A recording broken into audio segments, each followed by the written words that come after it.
озеро Лица вверх, выше по направлению Алатхара уже обычный транспорт, даже если он подготовленный, поехать не может физически. Почему мы такую практику применяем?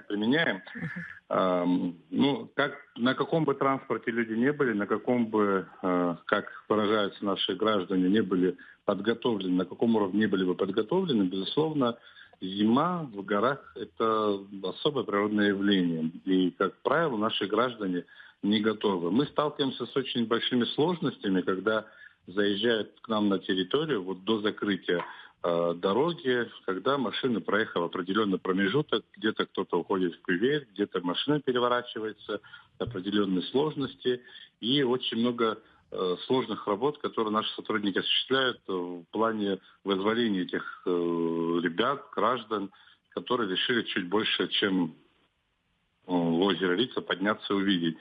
То есть туда уже может поехать только спецтехника, снегоходы. Но снегоходами тоже нужно уметь управлять. Эта техника тоже очень дорогостоящая, эта техника тоже сложная в управлении. Не всем она поддается, не все имеют опыт, не все имеют навыки.